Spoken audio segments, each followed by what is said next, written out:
कहते हैं ना कि अच्छे वक्त की उम्मीद रखो लेकिन बुरे वक्त के लिए भी तैयार रहो। पर क्या हम हमेशा जो है हम अच्छे वक्त की तैयारी तो अपनी ज़िंदगी में करते ही हैं, लेकिन क्या हम उन खतरों के लिए भी सावधान रहते हैं जो हमारी ज़िंदगी में अचानक से आ सकते हैं? बिल्कुल। आज हम इतनी तेज़ी से इंडस्ट्रियलाइजेशन की तरफ आगे बढ़ रहे हैं। हर रोज़ नए नए प्रोडक्ट्स और केमिकल्स ईजाद हो रहे हैं। ऐसे समय पर हमें अपनी सुरक्षा का भी खास ख्याल रखना चाहिए, क्योंकि कभी कभी एक छोटी सी गलती, एक छोटी सी चूक एक बहुत बड़ी ट्रेजेडी का कारण बन सकती है। बिल्कुल सही कहा। और इसका सबसे बड़ा उदाहरण है भोपाल गैस ट्रेजेडी, जिसको आज तकरीबन 40 साल हो गए हैं।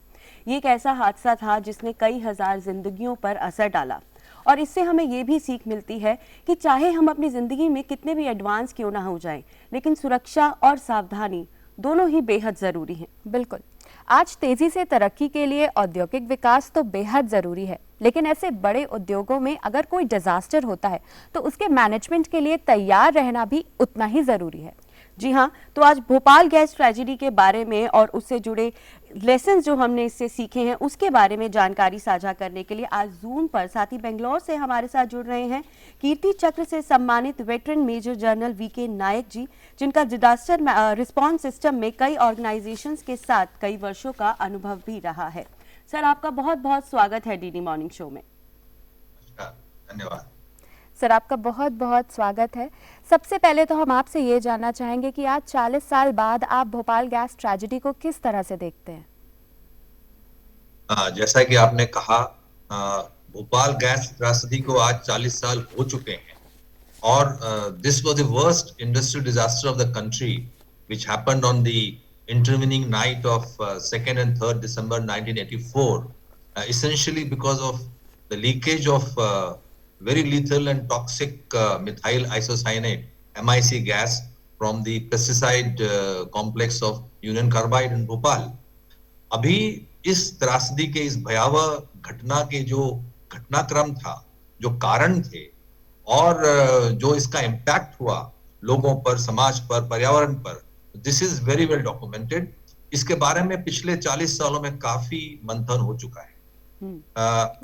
इसको मैं कैसे देखना चाहूंगा, इस मामले में मैं केवल दो बातें एम्फेसाइज करना चाहूंगा। पहला तो ये कि जो भी हैजार्डस केमिकल्स और हैजार्डस मटेरियल हम अपने इंडस्ट्री में यूज कर रहे हैं, ये हमें एक बहुत बड़े पैमाने पर, and scale is important, like Bhopal, बहुत बड़े पैमाने पर जान और माल की क्षति पहुंचा सकते हैं और साथ ही हमारे पर्यावरण पर भी इसका बहुत ज्यादा, बहुत दूरगामी परिणाम हो सकता है और इसके लिए हमें बहुत सावधान रहने की जरूरत है। बिल्कुल।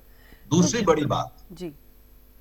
बड़ी बात मैं ये कहना चाहूंगा कि this incident has brought into the focus the complete necessity and significance of a proper disaster management system and the need for taking every step possible for disaster risk reduction in the country, not for industrial disasters but for all kind of disasters. Right. तो sir, जिस तरह के आज science और technology में हम लोग new developments देख रहे हैं, उस तरह से हम क्या कह सकते हैं कि अगर इस तरह की कोई ट्रेजेडी आती है तो उसे कैसे रोका जा सकता है? देखिए, जहां तक इस तरह की आपदाओं को रोकने की बात हम करते हैं, ये इंडस्ट्रियल और टेक्नोलॉजिकल डिजास्टर्स के लिए हमें एक फेल सेफ सिस्टम की जरूरत होती है। और जिस तरह से हमारे देश में साइंस और टेक्नोलॉजी में उन्नति हुई है, विकास हुआ है, मेरा यह मानना है और मेरा विश्वास है कि हमारी जो केमिकल इंडस्ट्री है वो बहुत फेल सेफ है, इसके जो सेफ्टी मैकेनिज्म्स हैं ये बहुत स्ट्रांग हैं।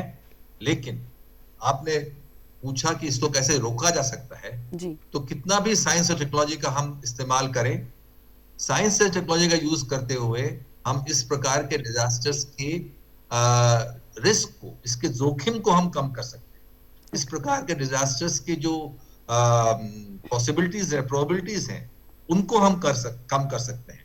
पर अगर ये कहें कि हम इसको पूरी तरह से प्रिवेंट कर सकते हैं तो ये शायद ठीक नहीं होगा, क्योंकि इसमें कई और फैक्टर्स सम्मिलित हो जाते हैं। एनवायरनमेंट है, सोशल सिस्टम है, लैंड यूज प्लानिंग है और सबसे बड़ा ह्यूमन फैक्टर है, ह्यूमन एरर है। इसके लिए बहुत ज्यादा कैपेसिटी बिल्डिंग और ट्रेनिंग की जरूरत होती है। और इस समय में आप बताना चाहूंगा आपके माध्यम से कि over a period of time we are very proud of it that हमारे देश में एक बहुत रोबस्ट और बहुत स्ट्रॉन्ग इंस्टीट्यूशनल मैकेनिज्म तैयार हो चुका है। It takes care of policy, plans, legislation and institutions. हमारे पास डिजास्टर मैनेजमेंट एक्ट है which is a mother act, जिसके तहत हम सारी आपदाओं को नियंत्रित करते हैं। इतनी बड़ी कोविड आपदा को भी इसी एक्ट ने संभाला था। ये इस चर्चा का विषय नहीं है। बिल्कुल। We have institutions, we have National Disaster Management Authority, State Disaster Management Authority, इनका बहुत बड़ा रोल है रिस्क कम करने के लिए। जी। साथ ही साथ response forces, national disaster response force, state disaster response force, fire and emergency services, इन सभी इंस्टीट्यूशंस को बिल्डअप किया गया है। 16 एनडीआरएफ बटालियंस है जो देश के 16 बड़े बड़े केंद्रों में स्थित हैं, and they are CBR incapable, यानी कि जो केमिकल डिजास्टर्स को रिस्पॉन्स करने के लिए ये पूरी तरह से सक्षम है। इनके पास बहुत उम्दा किस्म का इक्विपमेंट है, हैजार्ड आइडेंटिफिकेशन, कंटामिनेशन कंट्रोल और पर्यावरण कंट्रोल के लिए जो भी कर सकते हैं, they are very advanced. And एक सबसे बड़ी बात मैं बताना चाहूंगा कि अगर इस प्रकार की आपदाओं को कंट्रोल करना है तो एक प्लान की जरूरत होती है, एक सिस्टम की जरूरत होती है। और nobody less than the honorable prime minister who is the chairperson of NDMA released the national disaster management plan in 2016, जिसमें कि सभी डिजास्टर 17 प्रकार की आपदाओं के बारे में डिटेल में सब कुछ बताया गया है। सेंट्रल गवर्नमेंट लेवल पे, स्टेट गवर्नमेंट लेवल पे, डिस्ट्रिक्ट लेवल पे किसकी क्या जिम्मेदारी है और कौन क्या करेगा।